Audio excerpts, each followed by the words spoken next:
مولانا طاہر جمیل کو سننا کیسے ہے؟ بالکل جائز ہے. میں یہ تو نہیں کہتا کہ آپ حضرت مولانا طاہر جمیل صاحب کے بیان نہ سنیں. دین اسلام کے لیے جو محنت کر رہے ہیں وہ ان کی غلط ہے. یہ ان کے ہاتھوں پہ کتنے بندے دین ہدایت کی طرف آئے ہیں وہ غلط ہے. میں نے تو کبھی نہیں کہا.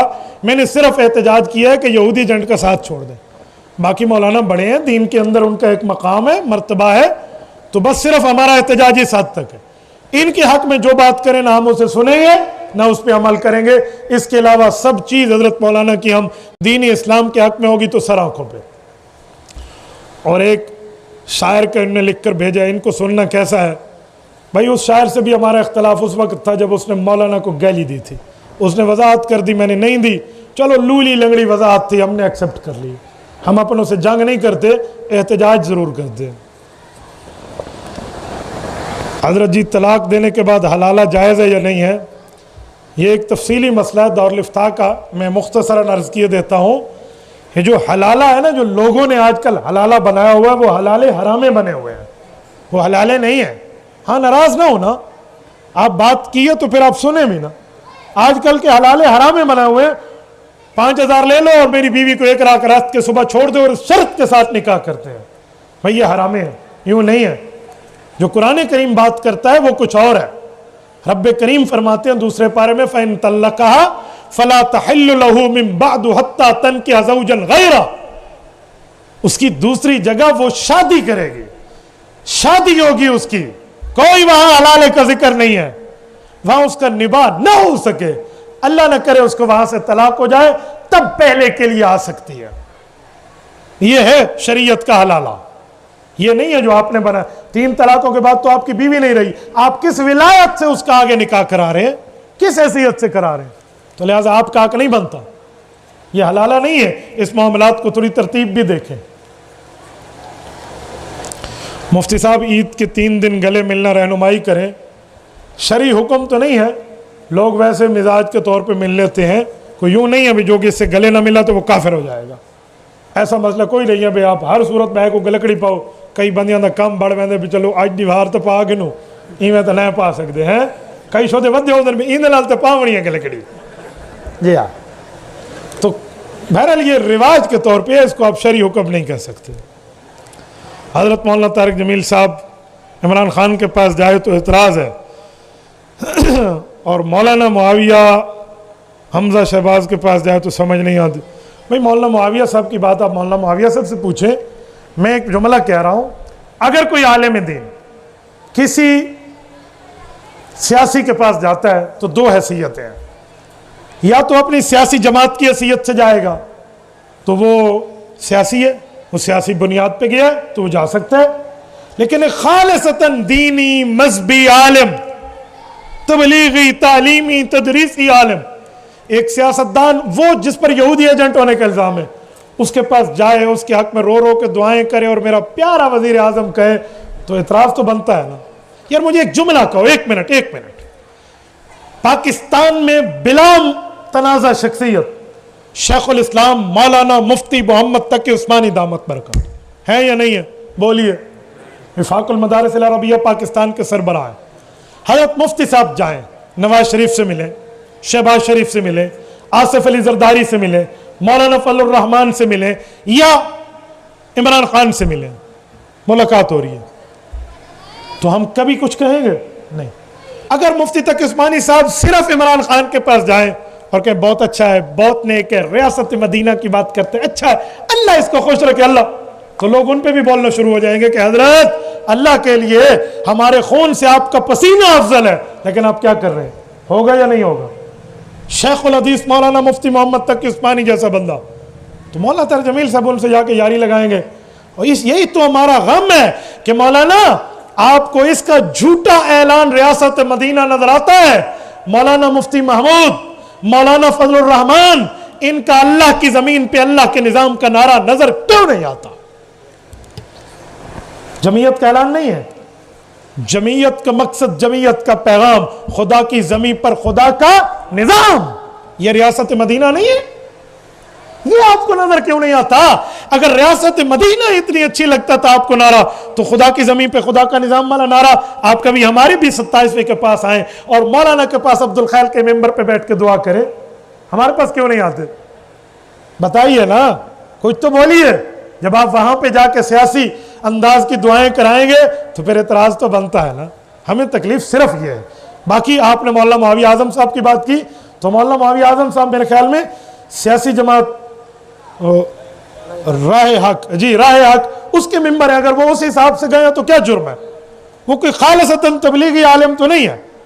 وہ چھوڑے، حضرت مولانا اعظم طارق شاہ رحمہ اللہ کی زندگی گزری ہے کتنے سیاسیوں کے ساتھ بیٹھنے پہ. کبھی کسی نے مولانا اعظم طارق پہ یہ الزام لگایا تھا کہ آپ فلاں کے پٹھو بنے ہوئے ہو؟ ان کا ایک سیاسی موقف تھا. رب کریم ان کی قبر پہ کروڑوں اربوں رحمت نازل فرمائے. میں آج بھی مولانا اعظم طارق شاہ رحمہ اللہ کے لیے دعا گو ہوں، لیکن سیاسی جماعت کی حیثیت سے گئے تھے. تو آپ جائیے. حضرت مولانا طارق جمیل صاحب بھی سیاسی جماعت جوائن فرمائے. ہم یقین مانیں مخالفت کو اتنے لو لیول پہ لے آئیں گے. مولانا سیاسی عنوان پہ بات کر رہے ہیں. مولانا کہتے ہیں میں سیاسی نہیں ہوں اور کام سارا سیاسیوں والا، تو پھر تو اعتراض تو بنے گا نا. جو بندہ صحابہ کرام کی بے ادبی نہ کرے لیکن رافضی ہو اس کے ساتھ نکاح کی وضاحت، بھائی میں تو نکاح کا قائل نہیں ہوں. کوئی کرنا چاہے تو میں اس کو ناجائز کہوں گا. بس آپ نے صرف ایک چیز دیکھی ہے نا بھائی، صحابہ کی عزت کرتا ہے یا نہیں کرتا، اہل بیت کو بھونکتا ہو، پھر کوئی اور معاملات ہو اس کے اندر، پھر پوری جانچ پڑتال کریں تب جا کر رشتے کی بات کریں. اے دل نہیں دا سودا ہے کوئی گاؤں مہینہ نہیں. سمجھے نا؟ بیٹے کا نکاح باپ زبردستی کرانا چاہتا ہے، بچہ کسی صورت بھی راضی نہیں ہے، والد اپنی زبردستی کر سکتا ہے. بچے سے مراد کیا ہے؟ بالغ یا نہ بالغ؟ بہرحال والد زبردستی شادی کرائے، اتنی ولایت تو شریعت والد کو نہیں دیتی. زور زبردستی آپ نہیں کر سکتے. لیکن میں یہاں ایک مشورہ دیتا ہوں کہ بچے کو چاہیے ابو کا کہنا مان لے. مشورہ دوں گا. کیوں؟ آج اس نے اپنے باپ کی نہ مانی نا تو کل اس کا بیٹا بھی اس کی نہیں مانے گا. یہ یاد رکھنا. مشورہ میں دے سکتا ہوں تو اس لیے چاہیے کہ بڑے کی بات مانے. کل یہ پچھتائے گا کیونکہ اس کے ابا کا عقل جہاں پہنچ رہی ہے نا، اس کے ابا کی عقل وہاں اس کی عقل نہیں پہنچ رہی. تو مشورے کے لحاظ سے تو ہم یہ کہیں گے کسی رافضی لڑکی سے شادی کرنا، رافضی لڑکا رافضی لڑکی سے شادی کرے، تمہیں کیا پڑ گئی ہے وہاں شادی کرنے؟ پہلے اس کو صحیح کرو، صحابہ اور اہل بیت کی محبت پر ایمان لاؤ، قرآن کریم کی عظمت مانے، ختم نبوت مانے، باقی معاملات مانے، پھر جا کر بات کریں گے. پتہ نہیں ایویں یاری دے چکر تے نہیں کتنے دنیا دے ہوتے ہیں. ہاں ایا لبھی ہے دنیا دے ہیں، ایا گدم تے کیویں ایا گدم تے ایا گنسا ہے. ہاں ایا ہی ہے. مفتی صاحب کچھ لوگ آج کل آپ کے ساتھ بہت اختلاف کر رہے ہیں، سیاسی مولوی بن گئے. بھائی عالم دین جو ہوتا ہے نا وہ پیغمبر کا وارث ہوتا ہے. پیغمبر نے تبلیغ کی، عالم دین تبلیغ کرے گا، تبلیغی ہوگا. پیغمبر نے جہاد کیا، عالم دین جہاد کرے گا، جہادی ہوگا. پیغمبر کریم نے تعلیم دی، عالم دین تعلیم دے گا، معلم ہوگا. پیغمبر کریم نے تصوف و خانقاہ کا کانسیپٹ اور نظریہ دیا، عالم دین یہی کرے گا، شیخ طریقت ہوگا. اسی طرح پیغمبر کریم علیہ التحیت و تسلیم نے حفظ کی کلاس پڑھائی، وہ استاذ الحفاظ کا عالم اور حافظ حضور پاک کی نیابت میں. تو پیغمبر نے فرمایا، صحیح بخاری کی صحیح حدیث ہے، کانت بنو اسرائیل تسوسهم الانبیاء کلما ہلک نبی خلفہ نبی وانہ لا نبی بعدی فسیکون بعدی خلفاء فیکثرون. کہ انبیاء کرام سیاست کرتے تھے، ایک نبی جاتا دوسرا نبی آتا، وہ نبی بھی ہوتا سیاستدان بھی ہوتا. حضور نے فرمایا میں آخری نبی اور آخری انبیاء کا سیاستدان ہوں، میرے بعد نبوت تو ختم ہے، سیاست اسلامیہ یوں جاری ہوگی کہ میرے خلفاء میرے علماء یہ کام سنبھالیں گے.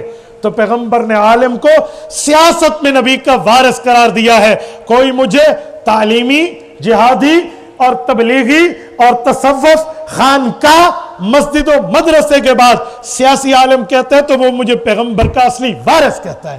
شکریہ، تھینکفل ہوں میں آپ کا، شکریہ کا مستحق سمجھتا ہوں. جزاک اللہ، اللہ آپ کا بھلا کرے، آپ نے مجھے پیغمبر کی مکمل وراثت کا وارث قرار دیا ہے. سیاسی عالم ہونا یہ کون سا عیب ہے جو میں کہوں نہیں صاحب میں کوئی سیاسی نہ، ایسا میں نہیں ہوں. آپ مجھ سے اس مسئلے پہ ریورس گیئر نہ لگوائیں. ویڈرالنگ پوزیشن والوں میں نہیں ہوں، میں اس مسئلے پہ ایک قدم آگے رکھ کے چلنے والا ہوں. جب سیاست اسلامیہ پیغمبر کی وراثت ہے تو عالم وارث ہے. ہم تو کھلا کھلا اعلان کرتے ہیں. مفتی صاحب کچھ لوگ کہتے ہیں خانے شریف میں چیلنج کیا پھر ہمارے پاس نہیں آئے. خانے شریف میں ہم نے جس کو کہا ہم آج تک اس کے کہنے پہ تیار ہیں, وہ لکھ کر دے دے. شیخ الحدیث مولانا علاء الدین نور اللہ مرکزہ پہ کفر کا فتویٰ تم نے مجلسوں میں بیٹھ کے دیا, تم لکھ کر مجھے دے دو, میں اگلے دن تمہارے ساتھ پورا کام کر لیتا ہوں. یہ رہا کرنے میں کر گئے انسان جی میں کریں دے سا گناہ دیا انشاءاللہ. تو لکھنے پہ وہ تیار نہیں ہے, دو لفظ لکھ کے رہے میں. حضرت مولانا علاء الدین صاحب اگر مشرک ہے تو پیچھو مومن کیڑے نہ. مجھے ایک بات بتائیں, آپ اتنے بڑے عالم دین کو گالیاں دیں, اس کے عقائد پر اعتراض کرے, اور ہم جواب میں آپ کی دم پہ پاؤں رکھے تو تسا چیکو تو صحیح نہ وال والا کو نہیں سے ولا پوچھتے پیر رکھو. اگر ولا رکھ لیں تو انشاءاللہ انہوں ولا ہی رکھے سو جو کھلا ہو کی گال ہے. کچھ لوگ کہتے ہیں ذکر جہر ناجائز ہے. میں ایک جملہ کہتا ہوں, آپ بات سمجھیں, لڑائی کی بات نہیں ہے, مسئلے کی بات ہے. ذکر بالجہر مولا علی قاری رحمۃ اللہ علیہ کے فتوے کے مطابق ہمارے علماء کرام نے 3 شرطوں کے ساتھ اجازت دی. اگر 3 شرطیں ہیں اس کی پابندی ہے تو جائز ہے, ورنہ میں بھی کہتا ہوں ناجائز ہے. نمبر 1, جب ذکر جاری ہو اس وقت کسی نمازی کی نماز خراب نہ ہو. ہمارے فقہا کہتے ہیں اس وقت کسی کی تلاوت خراب نہ ہو, اور اس وقت کسی مسلمان کی نیند خراب نہ ہو. بالکل ناجائز ہے اگر اس طرح کے لوگ کرتے ہیں تو. لیکن خانقاہ میں شیخ طریقت تعلیم کے طور پہ ذکر جاری کراتا ہے تو منع نہیں ہے. کیوں؟ حدیث پاک میں اللہ کا ذکر ایسے کرو کہ لوگ تجھے مجنون کہنے لگیں. حتیٰ یقال مجنون تب متحقق ہوگا جب جہر سے ہوگا. سر کے ساتھ تو کوئی مجنون کہے گا بھی نہیں, تو جہر ہوگا تو مجنون کہے گا. اس لیے فتوے بازی کی جگہ نہیں ہے, یہ مسئلے کی بات ہے, مسئلے کو مسئلے کی حد تک رکھیں.